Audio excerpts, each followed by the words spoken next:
सबसे पहले चैनल को सब्सक्राइब कीजिए और बेल आइकन दबाइए ताकि नई वीडियो का नोटिफिकेशन आपको तुरंत मिले। आज हम आपके लिए लाए हैं एक ऐसी कहानी जो आपके रोंगटे खड़े कर देगी। तो तैयार हो जाइए, क्योंकि यह रात बहुत लंबी होने वाली है। अंधेरा छाया हुआ था, आसमान पर बादल थे और चांद कहीं गायब था। एक कच्ची सड़क पर 3 आदमी, राशिद, कलीम और अदनान, तेजी से भाग रहे थे। उनके कपड़े धूल से सने और फटे हुए थे। पसीने से तरबतर चेहरे डर से पीले पड़ चुके थे। राशिद भाई, अब हम कहाँ जाएंगे? मेरी तो सांस बंद हो रही है, अदनान ने हांफते हुए कहा। उसकी आवाज कांप रही थी। बस थोड़ा और सब्र कर, हमें कोई जगह मिल जाएगी जहां पुलिस हम तक ना पहुंचे। राशिद ने पीछे मुड़कर देखते हुए जवाब दिया। उसके हाथ में एक छोटी सी टॉर्च थी जिसकी रोशनी मंद पड़ रही थी। लेकिन अगर वे पीछे आ गए तो? कलीम ने धीमी आवाज में पूछा। उसकी आंखें चारों तरफ घूम रही थीं। ये तीनों कुछ घंटों पहले शहर की जेल से भागे थे। उन्होंने रात के सन्नाटे और अंधेरे का फायदा उठाया था, लेकिन अब वे एक घने जंगल के करीब पहुंच चुके थे। कहा जाता था कि यह जंगल भूला हुआ जंगल है, जहां से कोई कभी वापस नहीं आया। दूर से कुत्ते भौंक रहे थे और हवा में अजीब सी बदबू फैली हुई थी। यह जंगल, यह तो बिल्कुल सुनसान है, कोई आहट भी नहीं। अदनान ने गर्दन घुमाकर चारों ओर देखते हुए कहा, सुनसान ही हमारे लिए बेहतर है। पुलिस यहां कदम नहीं रखेगी, राशिद ने कहा, लेकिन उसकी आवाज में भी झिझक थी। तीनों ने जंगल में दाखिल होने का फैसला किया। जैसे ही वे अंदर गए, पेड़ों की शाखाएं हवा से सरसराने लगीं और जमीन पर गिरे सूखे पत्तों की आवाज उनके कदमों के नीचे चरमरा रही थी। कुछ देर चलने के बाद उन्हें एक पुराना कुआं नजर आया, जिसके करीब मिट्टी से बनी एक झोपड़ी थी। झोपड़ी के दरवाजे से हल्की रोशनी झांक रही थी, जो हवा से हिलते पर्दे की वजह से कभी दिखती और कभी गायब हो जाती। यह क्या जगह है? कलीम ने धीमी आवाज में पूछा। उसका दिल जोर जोर से धड़क रहा था। पता नहीं, लेकिन रात गुजारने के लिए काफी है, राशिद ने कहा और आगे बढ़ा। उसने टॉर्च की रोशनी झोपड़ी की तरफ की, लेकिन रोशनी अब और कमजोर हो चुकी थी। दूसरी तरफ शहर से कुछ दूरी पर इंस्पेक्टर जमीलल अपनी टीम के साथ इन भागे हुए कैदियों की तलाश में था। रात की ठंड ने सबको थका दिया था। इंस्पेक्टर ने अपनी टॉर्च जंगल की तरफ की और बोला, ये शायद जंगल में छिप गए होंगे। सर, इस जंगल में तो कोई नहीं जाता। कहते हैं वहां अजीब चीजें होती हैं। एक कांस्टेबल ने हिचकिचाते हुए कहा। बकवास बंद करो, लेकिन रात में वहां जाना खतरनाक होगा। सुबह फिर देखेंगे, इंस्पेक्टर ने सख्त लहजे में कहा। गाड़ियां धूल उड़ाती हुई वापस थाने की तरफ चल दीं। राशिद, कलीम और अदनान झोपड़ी के करीब पहुंचे। दरवाजे पर एक औरत खड़ी थी।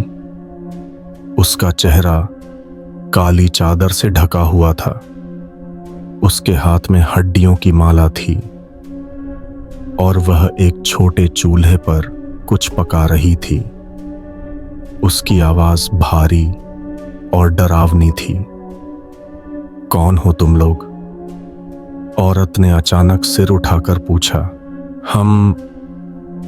हम राहगीर हैं, रात गुजारने की जगह चाहिए, राशिद ने हिचकिचाते हुए कहा।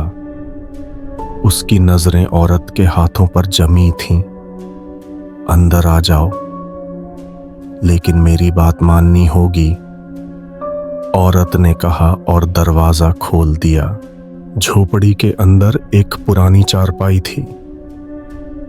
कुछ मिट्टी के बर्तन बिखरे पड़े थे और एक लालटेन मध्यम रोशनी दे रही थी।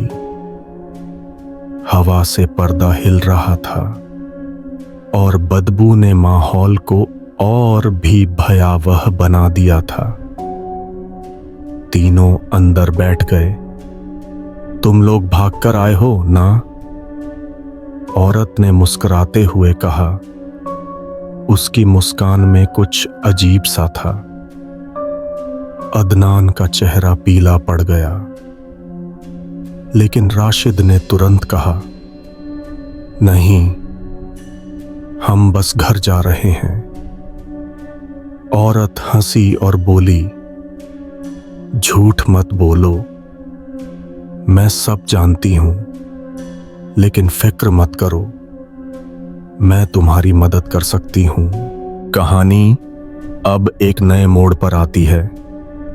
जंगल से कुछ दूर एक गांव में साजिद, आजिद और उसकी बीवी फरह रहते थे। साजिद जंगल के पास लकड़हारा था और फरह घर संभालती थी। उनकी शादी को 6 साल हो गए थे, लेकिन उनके यहां कोई औलाद न थी। एक दिन साजिद का दोस्त आदिल आया और बोला, साजिद, तुम क्यों परेशान रहते हो? जंगल में एक औरत रहती है, वो तुम्हारी मुश्किल हल कर सकती है। क्या बात कर रहा है आदिल? साजिद ने हैरानी से पूछा। उसके माथे पर सलवटें पड़ गईं। वो काली ताकतों की माहिर है, बस उसे कुछ देना पड़ता है।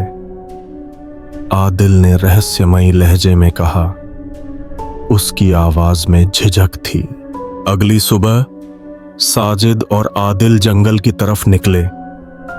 मौसम बादलों से ढका था और हवा में एक अजीब सा सन्नाटा छाया हुआ था। जंगल में पहुंचकर उन्होंने उसी झोंपड़ी को देखा जहां राशिद, कलीम और अदनान रात को रुके थे। झोंपड़ी के बाहर वही औरत बैठी थी। उसके हाथ में हड्डियों की माला अब भी थी। क्या चाहते हो? औरत ने गहरी आवाज में पूछा। उसकी नजरें साजिद पर जमी थीं। हमारे यहां औलाद नहीं हो रही, कोई हल बताइए, साजिद ने कहा। उसकी आवाज में उम्मीद और डर दोनों थे। औरत ने हंसते हुए कहा, हल है, लेकिन इसके लिए कुर्बानी देनी होगी। एक काली बकरी लाओ, फिर बात होगी। साजिद और आदिल वापस गांव गए। अगली रात वो काली बकरी लेकर आए। औरत ने उन्हें रात को जंगल के एक पुराने तालाब के पास आने को कहा, जहां कहा जाता था कि कोई राज छिपा है। उधर राशिद, कलीम और अदनान अभी तक झोंपड़ी में थे। औरत ने उनसे कहा, रात को बाहर मत निकलना, वरना वापस नहीं आओगे। क्यों? वहां क्या है? अदनान ने डरे हुए लहजे में पूछा। जंगल की वो चीज जो रात को जागती है, औरत ने धीमी आवाज में कहा। उसकी नजरें लालटेन की रोशनी में चमक रही थीं। रात गहरी हो चुकी थी। साजिद और आदिल तालाब के पास पहुंचे। औरत वहां पहले से मौजूद थी। उसने एक आग जलाई और काली बकरी को कुर्बान किया। जैसे ही बकरी का खून जमीन पर गिरा, हवा तेज हुई और तालाब से अजीब सी आवाजें आने लगीं। औरत ने कुछ मंत्र पढ़े और पानी में से एक काला साया उभरा। उसकी आंखें लाल थीं और उसके शरीर से धुआं सा निकल रहा था। ये तुम्हारी ख्वाहिश पूरी करेगा, लेकिन बदले में एक जान मांगेगा, औरत ने कहा। उसकी आवाज में जीत का रंग था। दूसरी तरफ झोंपड़ी में राशिद बेचैन हो रहा था। हमें यहां से निकलना होगा। ये औरत कुछ ठीक नहीं, उसने कलीम और अदनान से कहा, लेकिन उसने मना किया है। अगर बाहर कोई खतरा हुआ तो? कलीम ने पूछा। उसके हाथ कांप रहे थे। मैं उसकी बात नहीं मानता, चलो, राशिद ने जिद की। तीनों चुपके से बाहर निकले और झाड़ियों में छिप गए। जब वो तालाब के पास पहुंचे, उन्होंने साजिद, आदिल और औरत को देखा। औरत ने साये से कहा, इनकी ख्वाहिश पूरी कर, लेकिन बदले में एक जान ले। साया हंसा और अचानक आदिल की तरफ बढ़ा। आदिल चीखा, लेकिन साया उसे तालाब में खींच ले गया। उसकी चीखें पानी के नीचे दब गईं। साजिद डर से कांप उठा और भागने लगा। राशिद, कलीम और अदनान ये सब झाड़ियों से देख रहे थे। ये क्या हो रहा है? अदनान ने धीमी आवाज में कहा। उसकी सांस फूल रही थी। हमें भागना होगा, वरना हम भी मर जाएंगे, राशिद ने फैसला किया। लेकिन उसी पल औरत ने उन्हें देख लिया। तुम लोग मेरी इजाजत के बिना भागे, उसने गुस्से से चिल्लाया। अचानक साया उसकी तरफ मुड़ा और उसे भी तालाब में खींच लिया। उसकी चीख जंगल में गूंज गई। साजिद, राशिद, कलीम और अदनान अब अकेले रह गए थे। रात के सन्नाटे में उन्होंने भागने का फैसला किया। साजिद ने कहा, यह सब मेरी वजह से हुआ, मुझे माफ कर दो। अब माफी से क्या होगा, बस भागो, राशिद ने चिल्लाया। चारों जंगल से निकलकर सड़क पर पहुंचे, लेकिन अभी सुबह होने में कुछ वक्त बाकी था। सड़क पर चलते हुए राशिद ने कहा, हमें एक दूसरे पर भरोसा करना होगा। हम सब ने वो डरावनी चीज देखी है, लेकिन अब क्या करें? कलीम ने पूछा। उसकी आवाज अभी भी कांप रही थी। शहर जाएंगे, वहां छिप जाएंगे, राशिद ने जवाब दिया। कुछ देर चलने के बाद उन्हें एक पुराना ढाबा दिखा। ढाबे का मालिक बशीर राशिद का पुराना दोस्त था। बशीर ने उन्हें देखकर कहा, राशिद, तुम यहां कैसे? और ये सब क्या हाल है? हम मुश्किल में हैं बशीर, हमें पनाह दे, राशिद ने गुजारिश की। बशीर ने उन्हें अंदर बुलाया और खाना दिया। खाने के बाद राशिद ने बशीर को सारी कहानी सुनाई, जेल से भागने से लेकर जंगल के डरावने वाकये तक। तो तुम जेल से भागे हो, और ये तालाब का साया क्या है? बशीर ने हैरानी से पूछा। उसके चेहरे पर फिक्र थी। हाँ, और अब हमारी जान खतरे में है, राशिद ने कहा। बशीर ने सोचा और बोला, ठीक है, तुम यहां रह सकते हो, लेकिन सावधान रहना, पुलिस अभी तक तलाश कर रही होगी। रात हुई। ढाबे के बाहर हवा तेज चल रही थी। अचानक अदनान ने कहा, मुझे कोई आवाज सुनाई दी। कैसी आवाज? कलीम ने पूछा। उसकी नजरें खिड़की की तरफ उठीं, जैसे कोई फुसफुसा रहा हो। अदनान ने कहा। उसका चेहरा पीला पड़ गया। राशिद ने खिड़की से बाहर देखा। अंधेरे में कुछ धुंधला सा साया दिखा। ये वही है जो जंगल में था, उसने डरे हुए लहजे में कहा। बशीर ने फौरन दरवाजा बंद किया और बोला, ये जंगल का साया हो सकता है। कहते हैं ये अपने शिकार को कभी नहीं छोड़ता। अब क्या करें? साजिद ने पूछा। उसकी आवाज में दहशत थी। सुबह तक इंतजार करेंगे, रोशनी में ये कमजोर होता है, बशीर ने कहा। लेकिन उसकी आवाज में भी यकीन नहीं था। रात भारी गुजर रही थी। बाहर से अजीब सी आवाजें आ रही थीं, जैसे कोई धीमी धीमी चीखें मार रहा हो। अदनान कांप रहा था। हम मर जाएंगे राशिद भाई, हिम्मत रख, हमने इससे पहले भी इसका मुकाबला किया है, राशिद ने तसल्ली दी। लेकिन उसका अपना दिल भी डूब रहा था। कुछ देर बाद बाहर की आवाजें तेज हुईं। साया खिड़की के पास आता दिखा। उसकी लाल आंखें अंधेरे में चमक रही थीं। कलीम चीखा, ये अंदर आ रहा है। बशीर ने एक लकड़ी उठाई और दरवाजे के सामने खड़ा हो गया।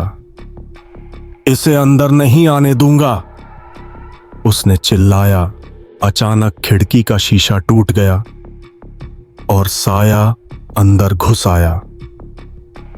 उसकी मौजूदगी से कमरा ठंडा हो गया। अदनान पीछे हटा और गिर पड़ा।